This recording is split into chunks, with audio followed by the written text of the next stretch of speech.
اور اس کے ساتھ ساتھ اگر ہم ملاقاتوں کی بات کریں ناظرہ، تو وفاقی وزیر خزانہ کی واشنگٹن میں عالمی بینک کے جو سینئر مینیجنگ ڈائریکٹر ہیں ایکسل ون ٹرانسبرگ، ان سے بھی ملاقات ہوئی ہے، اور اس موقع پر ہم نے دیکھا کہ سیلاب سے متاثرہ علاقوں کے لیے بین الاقوامی ترقیاتی ایسوسی ایشن کے جو وسائل ہیں ان کو وسعت دینے کے لیے مختلف طریقوں کا جائزہ لیا گیا ہے، جبکہ وفاقی وزیر خزانہ نے واشنگٹن میں بہت سی اور اہم ملاقاتیں جو ہیں وہ کی ہے، جس میں ڈی ایف سی کے جو چیف ایگزیکٹو ہیں اسکاٹ ناتھن، ان سے بھی ان کی ملاقات ہوئی ہے، جس میں پاکستان کے لیے ڈی ایف سی کی سرمایہ کاری میں جو توسیع ہے اس پر تبادلہ خیال کیا گیا۔ بالکل جی، چیف ایگزیکٹو نے جو موجودہ مسائل ہیں اس کے مؤثر حل کی یقین دہانی بھی کرائی ہے، اور وزیر خزانہ کا یہ کہنا ہے کہ حکومت نجی شعبے میں سرمایہ کاری کے لیے جدید فائنینسنگ ماڈلز کی حوصلہ افزائی کر رہی ہے۔ انہوں نے یہ بھی یقین دلایا کہ حکومت مقامی اور غیر ملکی سرمایہ کاری کے اقدامات کے لیے ہر ممکن تعاون فراہم کرنے کے لیے پرعزم ہے۔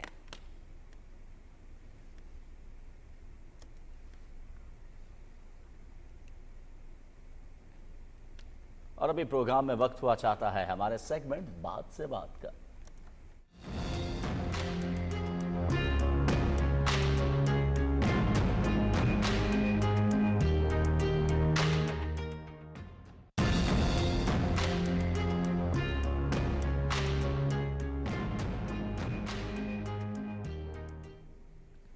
اور جناب اس سیگمنٹ میں ہمارے نمائندے اہم شخصیات سے گپ شپ لگاتے ہیں، کچھ ہوتی ہیں اس میں سنجیدہ باتیں، کچھ ہلکی پھلکی باتیں بھی ہوتی ہیں، لیکن آپ کو ان شخصیات کے بارے میں جاننے کا موقع ملتا ہے، ان کی زندگی کا سفر، ان کے اپس اینڈ ڈاؤنز اور ان کی جو کامیابی ہے وہ سب ہم آپ کے ساتھ شیئر کرتے ہیں۔ اور آج لاہور ہم آپ کے لیے چلیں گے، جہاں اس وقت ہمارے ساتھ ہماری رپورٹر سدرا عاصم موجود ہیں، ان کے ساتھ مہمان شخصیت کون ہے، آئیے آپ کو دکھاتے ہیں۔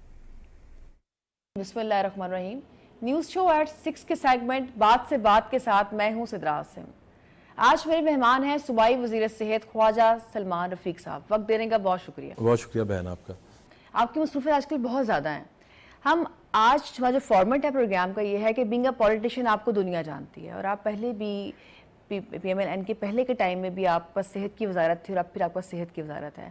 ہم آپ کی وزارت کے حوالے سے تو بات چیت کرتے رہیں گے، لیکن سب سے پہلے ہم آغاز کریں گے آپ کی تعلیم سے، آپ کی نجی زندگی کے حوالے سے، جو لوگ نہیں جانتے ہیں۔ لوگ جاننا چاہتے ہیں کہ خواجہ سلمان رفیق صاحب جو ہیں ان کی ایجوکیشن کیا ہے اور ان کے شوق کیا ہیں، آپ کی فیملی کے بارے میں۔ تو آغاز کریں گے سب سے پہلے آپ کی تھوڑی سی پرسنل لائف کے حوالے سے۔ میں ایف سی کالج سے میں نے ایف ایس کی، پھر میرا یونیورسٹی آف انجینئرنگ داخلہ ہو گیا تھا۔ یو ٹی سے میں نے 1990 میں میکینیکل انجینئرنگ کی، اور پالیٹکس سے چونکہ میرا بچپن سے تعلق تھا، والد صاحب 72 میں ان کی شہادت ہوئی، تو اس سے پہلے بچپن میں بہت سی چیزیں میرے ذہن میں آئیں۔ نوابزہ نصر اللہ خان صاحب سے ملاقاتیں، شیخ مجیب الرحمان صاحب سے میں ملا ہوا ہوں۔ یہ اس وقت کی بات ہے جب پاکستان اور دونوں مشترکہ تھے، مغربی مشرقی پاکستان۔ تو بچپن کا سیاسی شعور تو ظاہر ہے کہ وقت کے ساتھ ساتھ آ رہا تھا، کیونکہ گھر میں ایک سیاسی ماحول تھا، اور والدہ بھی پالیٹکس میں تھی۔ 1985 میں وہ آزاد الیکشن جیتا انہوں نے ایم پی اے کا، اور پھر ظاہر ہے کہ بھائی جو بڑے بھائی، وہ ایک بڑے بھائی بھی تھے اور استاد کی حیثیت بھی رکھتے تھے۔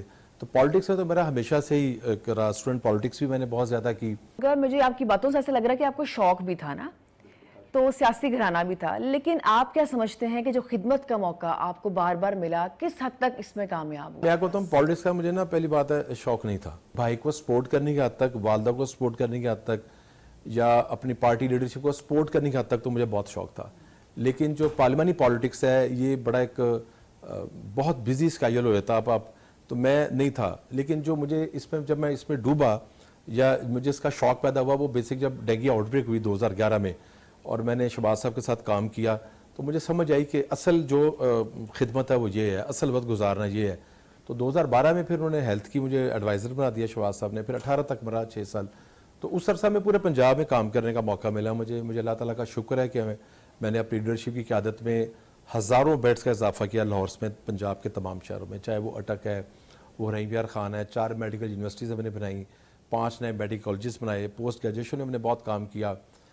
جو بچے پوسٹ گریجویشن کرتے تھے 100% پیڈ کیے، ان کی تعداد میں بہت بڑا اضافہ کیا، کیونکہ ہسپتال کی جو مین اسٹرینتھ ہے، جہاں پہ ایچ او کام کر رہا ہے، ہاؤس افسر جو MBBS کے بعد ایچ او ہے، پی جی ٹریننگ بہت امپورٹنٹ ہے، تو ان کی تعداد میں اضافہ، پھر ہر اسپیشلٹی جس میں شارٹیج ہے 20-30 سال بعد کہاں پہ کتنی ضرورت پڑنی ہے اس پہ کیا۔ نئے کارڈک انسٹیٹیوٹس بنائے، مجھے اچھی طرح یاد ہے کہ بہالپور کارڈک انسٹیٹیوٹ لاہور سے بہتر ہے اگر کبھی جانے کا اتفاق ہو، بہالپور میں بھی ہم نے بہت کام کیا۔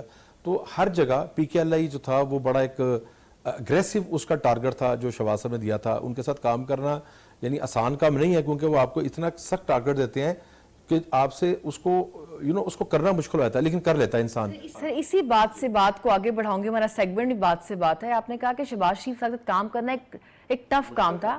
ابھی بینگ لائک فیمیل ہماری منسٹر جو ہیں مریم نواز شریف صاحبہ جو ہیں, ان ساتھ کام کرنا اور شہباز شریف ساتھ کام کرنے میں کیا چیزیں مختلف ہیں؟ وہ زیادہ فرق نہیں محسوس ہو رہا.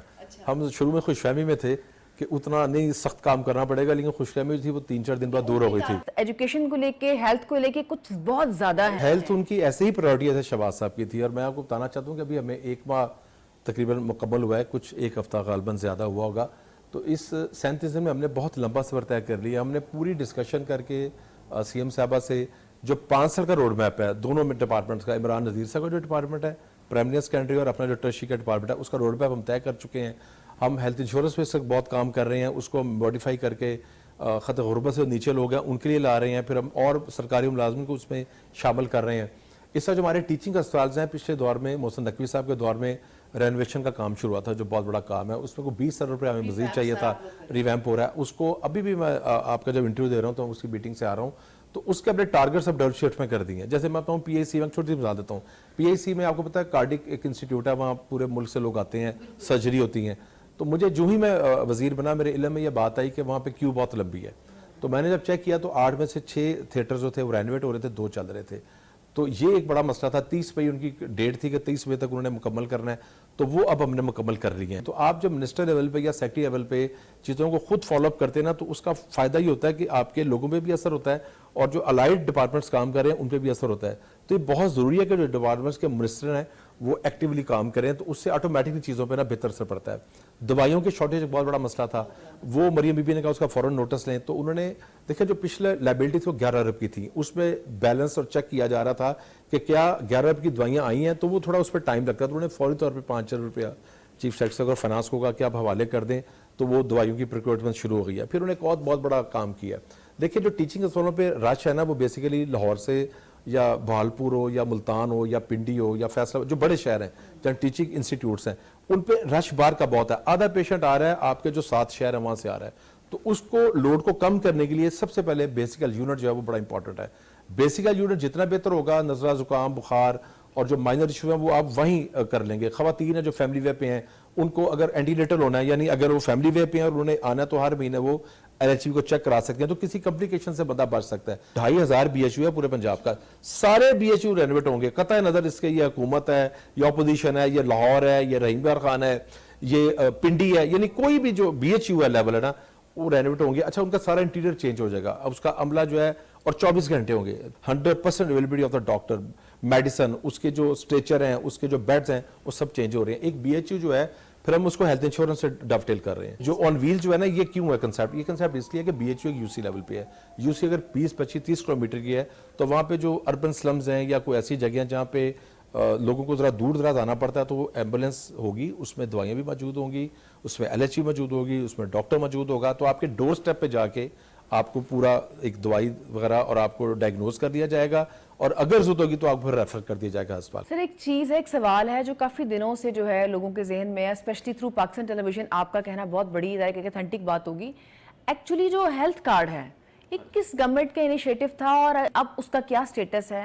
دیکھیں ہیلتھ کارڈ جو ہے نا وہ اس پہ نا بڑی بات ہوئی ہے. آپ نے جو سوال کیا بڑا کا ویلڈ کویسچن ہے, اور مجھے بات کرنا حیرانی ہوتی ہے. دیکھیں جو بھی پروگرامز یا کوئی پروگرام انیشیٹ ہوتا ہے وہ میڈیا اس کا بہت بڑا گواہ ہوتا ہے, پبلک اس کی بہت بڑی گواہ ہوتی ہے. یہ بیسک نا 2014 میں اس کو میاں محمد نواز شریف صاحب نے اس پہ ورکنگ شروع کرائی تھی, اور مریم بی بی ہی اس کو لیڈ کر رہی تھی.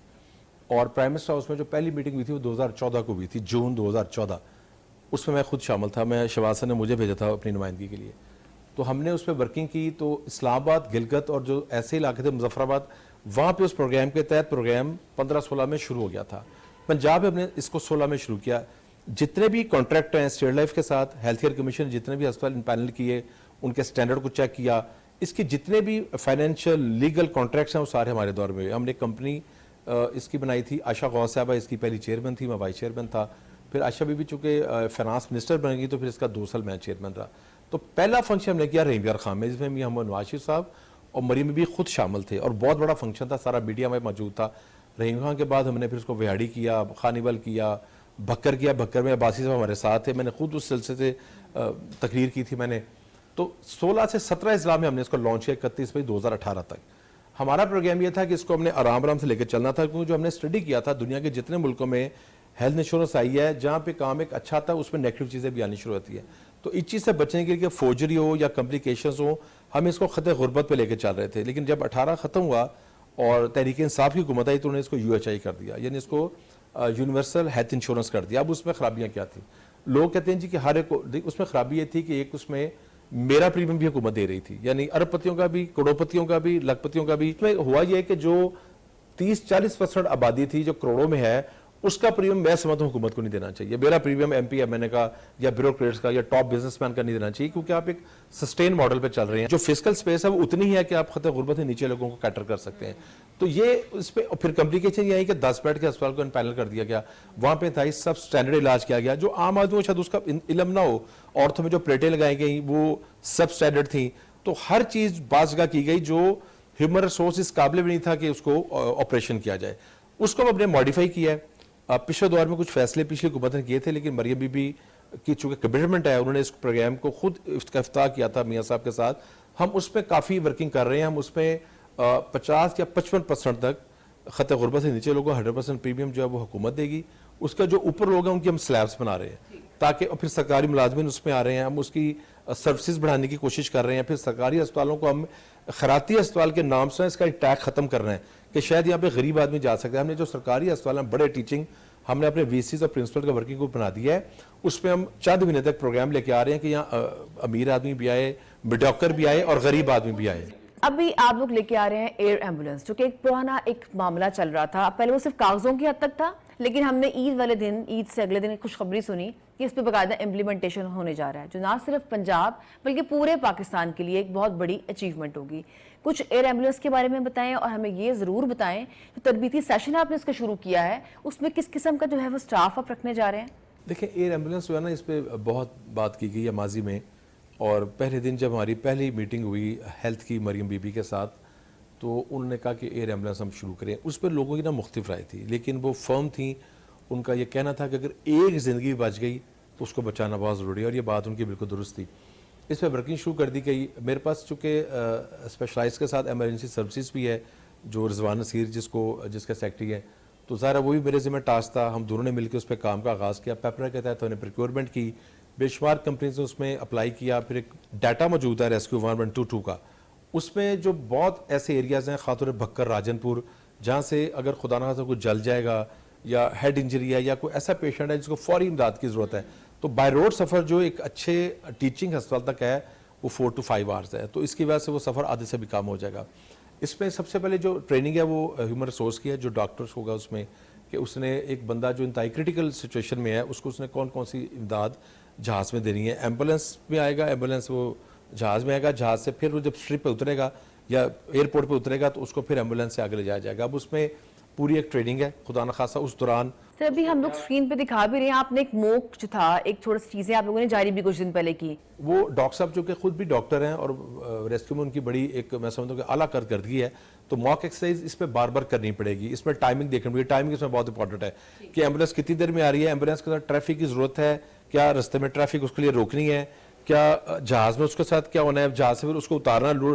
تو یہ ایک ایک چیز ہے جو مائکرو سیکنڈز میں آپ کو, کہ بات کا زندگی نا سیکنڈز کی محتاج ہوتی ہے. تو یہ ایک بڑا زبردست میں سمجھتا ہوں کہ CM صاحبہ کا ٹارگٹ ہے, اور انشاءاللہ اس کو ہم بہت جلد اچیو کر لیں گے, اور جلد پنجاب کے عوام کو انشاءاللہ جو ایئر ایمبولینس سروس ہے وہ مہیا ہوگی. وقت تھوڑا سا کم رہ گیا ہے, تھوڑا سا آپ سے کچھ اور, ہم بڑی سیریس گفتگو میں چلے گئے اور یہ بھی بہت ضروری تھی. جب کبھی وقت ملتا ہے, اور جو منسٹری آپ کے پاس سے وقت ہی نہیں ملے گا, جب کبھی وقت ملتا ہے تو فارغ وقت میں کیا کرتے ہیں؟ میں اپنی بیوی اور بچوں کے ساتھ بیٹھ کے انجوائے کرتا ہوں, وہ میری بھائی ایک ہی تفریح ہے. فلمیں دیکھتے ہیں, ٹی وی دیکھتا ہوں, ڈرامے نہیں میں دیکھتا, ٹاک شوز دیکھتا ہوں یا کوئی پرانی فلمیں وغیرہ دیکھتا ہوں. ٹورزم جو ہے جو یوٹیوب پہ موجود ہے دنیا کے مختلف شہروں کی ڈاکومنٹریز میں, وہ میں دیکھتا ہوں. وہ مجھے دیکھنے کا بہت شوق ہے. میوزک پسند ہے لیکن پسند ہے صرف سننے کی حد تک. اچھا کبھی میں اگر غلط نہیں ہوں تو شاید آپ کا بھی اینکرنگ میں اور اس طرف بڑا آپ کا رہا. میں نے 1 سال کیا جی, لاہور اسٹوڈیو سے میرا بڑا گہرا تعلق رہا ہے. ہمارا ایک پروگرام تھا پاکستان میرا دل میری جان. سر دوبارہ سے ہم بات کر رہے تھے, کافی سیریس ہماری بات ہوگی, آل دو بڑی امپورٹنٹ باتیں تھیں. لوگ تھوڑا سا جاننا چاہتے ہیں, آپ کی نجی زندگی کے حوالے سے فیملی میں بچوں میں کوئی سیاست میں آنے کا شوقین ہے آپ کو دیکھ کے؟ اصل میں جو بڑا بیٹا ہے نا اس کو شوق ہے، لیکن مجھے نہیں پتا وہ آتا کہ نہیں آتا. اس نے LLM کیا لندن سے، تو سعد بھائی کے ساتھ وہ بزنس میں ان کی معاونت کر رہا ہے، لیکن میرے حلقے میں بھی وہ آتا ہے.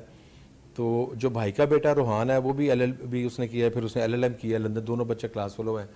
تو یہ میں ابھی حتمی کہہ نہیں سکتا کہ پالیٹکس میں آتے ہیں کہ یہ میں ابھی ایگزیکٹ نہیں کہہ سکتا. سر آپ اینکرنگ کے شعبے سے وابستہ رہے، لوگ یہ بات بہت کم جانتے ہیں. تو ایک طرف سیاست کرنا، ایک طرف خود اینکر ہونا، بہت مختلف چیزیں تھیں. نہیں، اس کو میں نے بہت انجوائے کیا. بیسک اس میں جو تھیم تھی یا جو میری سوچ تھی، میں یہ سمجھتا ہوں کہ جو پاکستان کے اصل ہیروز ہیں، چاہے وہ شہدائے فوج ہیں، پولیس کے شہدا ہیں، کارکن ہیں، ٹیچرز ہیں، اور اس قسم کے سب لوگ جن کی سروسز ہیں، تحریک پاکستان کے کارکن، ان کو ہمیں اجاگر کرنا چاہیے. تو یہ بیسک کنسیپٹ تھا. اس پروگرام کا نام تھا پاکستان میرا دل میری جان. وہ PTV اور PTV ورلڈ پہ میں کرتا تھا. وہ 6 ماہ ہم نے پروگرام کیا. اس میں آؤٹ ڈور ہم نے کافی کیا. ISPR کے ساتھ میں نے کافی کیا. ساچین کے شہداء پہ کیا. کیپٹن اقبال پبی میں تھے. پبی یہ بالکل نوشہرے کے قریب ہے، تو ان کے مزار پہ بھی حاضری تھی. ان کے پیرنٹس کا میں نے انٹرویو کیا. بریگیڈر TM شاہ پہ کام کیا. اور چراٹ میں جو ہمارا SSG کا سینٹر ہے، ان کے بریگیڈر کمال صاحب تھے، ان پہ کیا. اور پھر سیاچین پہ جن لوگوں نے جو غازی تھے، جن کو میڈلز ملے تھے، ان پہ پروگرام کیا. پولیس میں گیا کراچی، وہاں پہ شہدائے پولیس پہ کام کیا. چودھری اسلم صاحب وہ زندہ تھے. سر پولیٹیشنز کی لائف بڑی ٹف ہوتی ہے نا، تو کیا آپ کی وائف کو، ہماری بھابھی کو کبھی کوئی ایشو نہیں ہے وقت نہ دینے کی وجہ سے، اور آؤٹنگ نہیں اور کچھ اس معاملات کے بیلنس کرنے کی ٹرائی کرتے ہیں؟ نہیں، دونوں جو خواتین ہیں، میری جو مسز ہیں یا بھائی کی مسز ہیں، دونوں عادی ہیں. برا ترین وقت بھی انہوں نے بڑے حوصلے سے ہمارے ساتھ کاٹا ہے. تو ان کو علم ہے کہ جو ہم کام کر رہے ہیں وہ ٹھیک کام کر رہے ہیں، اور اس میں ظاہر دنیا بھی آخرت بھی ہے. تو بہت زیادہ نہیں ہوتا، لیکن بعض کا ہو جاتا ہے اس بات پہ کہ میں بعض کا ٹائم نہیں دے سکتا، یا ٹائم کروں اور ذہن میں نہ چیز رہے، تو تھوڑا بہت ہوتا ہے. لیکن میں سمجھتا ہوں کہ ان کا بڑا کریڈٹ ہے، بچوں کا بھی اور دونوں ہماری بیویوں کا بھی. اور میری والدہ کا بڑا گہرا اثر ہے. 2000 میں ان کی ڈیتھ ہوئی تھی. والد کے بعد جو 28-29 سال ہیں، وہ ہماری ماں نے بڑی ہمت کی، ہمیں پڑھایا لکھایا، کاروبار سکھایا، سیاست کی. تو پوری زندگی ایک سٹرگل ہی ہوتی ہے. سر اچھے ڈیفرنٹ کپڑوں کا شوق ہے، شاپنگ خود کرتے ہیں، بیگم شاپنگ کرتی ہیں، یا کوئی خاص شوق نہیں، چل رہی زندگی ہے؟ 100% شاپنگ بیگم کرتی ہیں. 100%. ہاں جی. 0.1 بھی میں نہیں کرتا.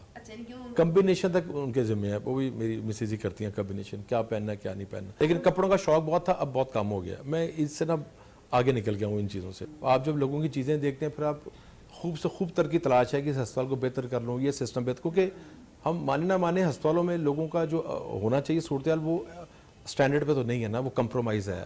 بالکل رات کو میں سمجھتا ہوں کہ جب ایکسیڈنٹس یا لوگ ہسپتالوں میں جاتے ہیں، تو جس لیول کا ہیومن ریسورس ان کے پاس ہونا چاہیے وہ نہیں ہے. اب ہم اسی پہ کام کر رہے ہیں. سر آپ سے بات کر کے بڑا اچھا لگا. ہم نے ان پہلوؤں پہ بھی بات کی جو لوگ نہیں جانتے تھے، اور سب سے بڑی بات ہے کوئی ایسی ریفارمز جو آپ لے کر آ رہے ہیں، اللہ کرے کہ وہ امپلیمنٹیشن کی طرف بھی جلد از جلد چلی جائیں. وقت دینے کا بہت شکریہ. ساتھ صدر عاصم کو دیجیے اجازت. اللہ حافظ. شکریہ صدرہ. اور ایک چیز اس بات میں بڑی مزے کی تھی نازیہ، اور وہ یہ تھی، آپ نے خواجہ صاحب کو دیکھا، بڑے سینئر جو ہے وہ پولیٹیشنز ہیں، اور ایک بات جو انہوں نے بھی کہی کہ شاپنگ میں نا بیگم کی مرضی چلتی ہے، میری 1% بھی نہیں چلتی. تو بات سیگمنٹ میں اس طرح کی باتیں بڑی اچھی آپ کو پتہ چلے گی. وہ آپ کے مطلب کی بات ہے، یہ ڈیبیٹیبل بات ہے. ہم اس کو بھی یہاں روکتے ہیں. ایک اور سیگمنٹ ہے جناب جو آپ کا ویٹ کر رہا ہے، جہان فن، اس پہ بات کرتے ہیں.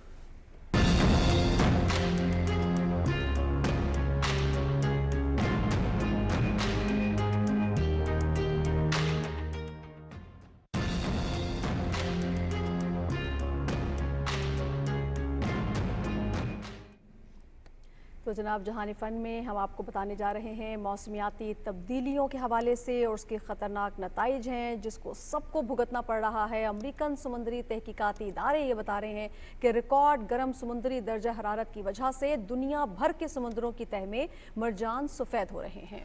فروری 2023 سے اگر نازیہ ہم بات کریں تو اب تک کم از کم 54 ممالک اور خطوں میں نمایاں کورل بلیچنگ کی اطلاعات جو ہیں وہ مل رہی ہیں، اور مرجان کے سفید ہونے سے سمندری غذا پر انحصار کرنے والے جو لوگوں اور معیشت ہے اس کے اوپر بڑے اثرات جو ہیں وہ مرتب ہو رہے ہیں. اور مرجان کی اگر ہم بات کریں تو سمندر کی تہہ کا یہ صرف 1% ہوتے ہیں، لیکن ان کی موجودگی جو ہے وہ سمندر کے ماحولیاتی نظام اور معیشتوں کے حوالے سے اگر بات کی جائے تو وہ بڑی فائدہ مند ہوتی ہے. اور اس کے ساتھ ساتھ ایک اور بڑی اہم بات ہے، اور وہ یہ ہے کہ سمندری حیاتیات کا 1/4 حصہ پناہ